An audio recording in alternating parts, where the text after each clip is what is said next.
And at least in some areas, like the capital Kabul,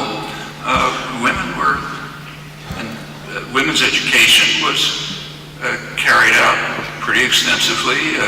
Women were pretty free. They could dress the way they wanted and so on. They had problems. The main problem they had was that the U.S. favorites, the U.S.-backed terrorists like Gulbuddin Hekmatyar got their kicks out of throwing acid in the faces of women who weren't properly dressed by their standards. And they discussed seriously the fact that if they pulled out, they'd be exposing these women to the mercies of the U.S.-backed radical Islamist terrorist forces, which is incidentally what happened. As soon as they pulled it back, a year or two later, the U.S.-run terrorist forces took over, and they practically destroyed Kabul. They instituted a system so hideous that when the Taliban came in, they were actually welcomed.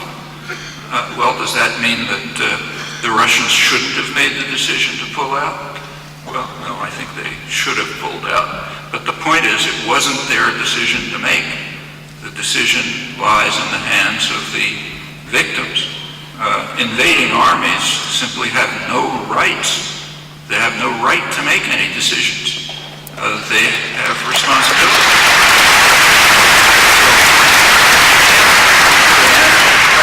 Because the question presupposes something that we shouldn't accept, that we even have a right to make a decision. Well, what's likely to happen? We have some evidence about that. Nobody knows for sure. Will be worse if we stay. It will be better if we stay. You can't answer that clearly any more than you could in the case of the Russian invasion. But we have, and as I say, it's not our decision to make. But there is some evidence about it. There are U.S.-run polls, or Canadian-run polls, Western-run polls. It's not easy to get a real feel of popular opinion in a country that's under military occupation, attacked from all sides. But they do have there's a pretty steady thread that runs through them. You look at the headlines and they're not inaccurate. They say, yeah, the population would like us to remain, but they would like us to remain for aid and reconstruction. They don't ask us to stay with violence. And in fact, a large majority of the population of Afghanistan, at least judging by Western polls, seems to think that if the Western occupying armies withdrew, they'd find a way of resolving their problems among Afghans. They don't think, incidentally, that the Taliban would take over. The considerable majority think, well, we'll work it out somehow. And remember, the Taliban are not their only fear. There's also the U.S.-run-backed warlords who are no better than the Taliban. In fact, there's a marvelous book about this, which if you haven't read it, I suggest you should. It's by Malalai Joya. It's a marvelous young woman who, now not so young, but she lived through the Russian occupation, the U.S.-backed warlord monstrosities in the early 90s, the Taliban, now today. She managed to get herself, all through this period, she's been working underground, running schools for girls, all sorts of things like that, exposing herself to enormous danger. She had a lot of popular support, enough so that she was elected to the parliament, but as she was thrown, under the current government, she was thrown out because she didn't shut up. She kept condemning the warlords who constitute the circles around the ruling government, and they threw her out. She's now living underground under heavy protection, but she talks. She even comes to the United States sometimes, in fact, maybe coming soon, and she has a very interesting book about this in detail, in which she concludes, in answer to the question, that the people of Afghanistan need an invasion of schools, hospitals, roads, but not an invasion of I'm certain that one courageous person with plenty of support, speaks for the population, but certainly speaks for them a lot more than General McChrystal or Barack Obama. And in fact, we do have every good reason to believe that she's probably right. But to go back to the original point, it's just not our decision to make. I mean, we know what President Karzai himself has said. He was a U.S. favorite up until Obama's election, and then he became a bad guy. And the reason's pretty straightforward.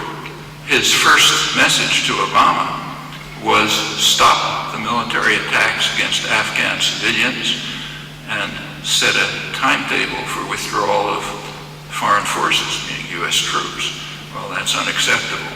We're the ones who make those decisions, not you Afghans. I don't think much of him, nor does much of the Afghan population, but it's worth remembering that. Actually, I'll just end with one further comment.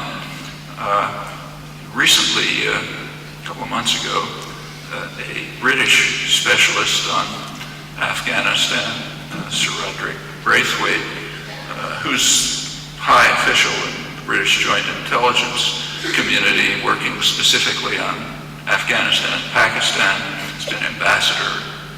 He was ambassador to Russia during the period when the main issue was their withdrawing from Afghanistan. Anyway, he just went on a personal tour through Afghanistan in which he spoke to all sorts of people, and he came out with some interesting conclusions. They're reported in the business press, as usual, British business press, not here. His main conclusion is that across the board, even among the strongest supporters of the U.S. invasion, he said the most popular figure in Afghanistan, in their memory, is Najibullah.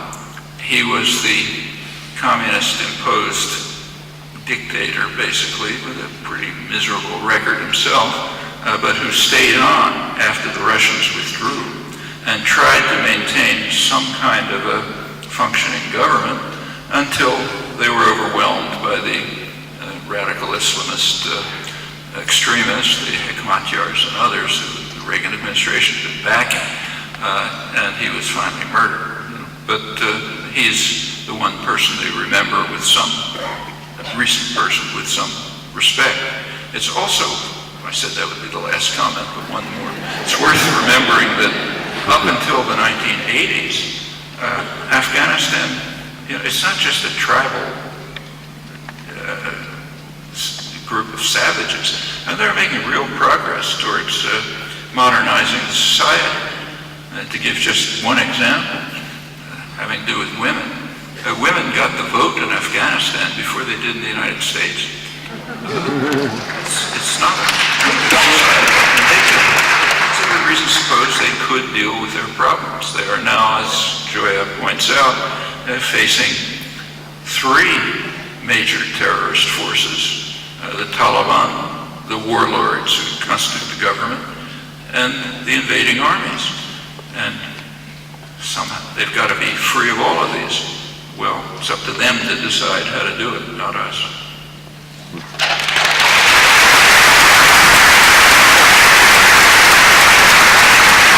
there were several questions from young people, and they all sort of were asking this question. What can a young person at college do to help bring about peace in the Middle East area? Well, young people, say students, are in an unusual period of their lives. That's the period of their lives when they're most free. They're moving out of parental control. They're free from the responsibilities of trying to make a living, feed your children and so on. And they have a period of freedom. That's one of the reasons why students have very commonly been in the forefront of activism. So what did young people do in the 50s, 1950s? Well, the answer is virtually nothing. That was considered a period of apathy, looking after yourself. In fact, it was described kind of like the 90s were as the end of history. The end of ideology, it was called. All the basic problems have been solved, Now we just kind of enjoy ourselves and leave it to the smart guys to work out the details. Well, that was the 50s. What happened in the 60s? Our country blew up, led mostly by young people. And they had quite an effect.